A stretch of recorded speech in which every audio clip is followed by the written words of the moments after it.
Presiden Prabowo Subianto menolak disebut takut kepada Joko Widodo. Ia menegaskan bahwa hubungan keduanya adalah hubungan saling menghormati antara dua tokoh yang sama kuat. Namun publik sulit menafsirkan pernyataan itu tanpa rasa ragu, sebab arah kebijakan pemerintahan Prabowo justru banyak mengikuti pola yang diwariskan oleh Jokowi. Dalam hampir setiap keputusan strategis, mulai dari hilirisasi industri, pembangunan ibu kota Nusantara, hingga pendekatan politik luar negeri, jejak Jokowi masih tampak begitu jelas. Kita tentu bisa memahami alasan pragmatis di balik pilihan itu. Negara ini membutuhkan stabilitas, dan kesinambungan kebijakan sering dianggap lebih aman daripada perubahan mendadak. Tetapi, ketika kontinuitas dijalankan tanpa koreksi, ia perlahan bergeser menjadi ketergantungan.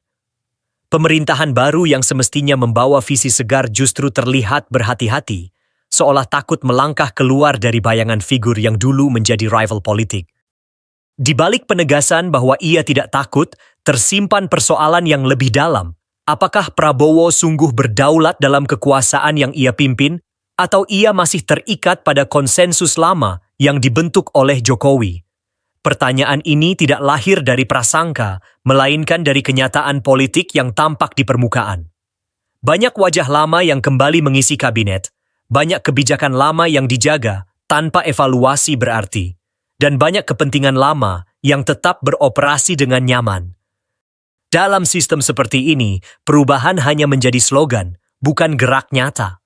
Kemandirian kepemimpinan tidak diukur dari seberapa keras seseorang menolak disebut takut, melainkan dari seberapa berani ia membuat keputusan yang tidak populer.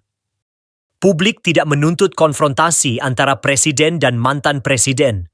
Yang diharapkan adalah kepemimpinan yang berani berpikir dengan kepala sendiri, menilai dengan nurani sendiri, dan bertindak dengan tanggung jawab sendiri.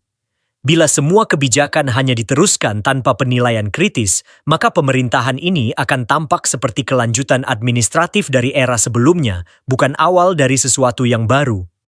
Prabowo mungkin benar bahwa ia tidak takut pada Jokowi.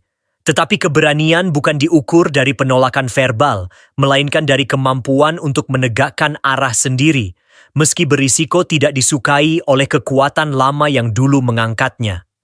Karena jika seluruh langkah tetap diatur oleh logika kesinambungan tanpa refleksi, maka pemerintahan ini bukanlah cerminan keberanian, melainkan tanda halus dari ketaklukan yang disamarkan dengan kata loyalitas.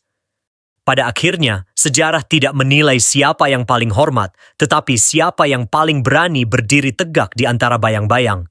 Dan sejauh ini, bayangan Jokowi masih terlalu panjang bagi Prabowo untuk bisa disebut benar-benar bebas darinya.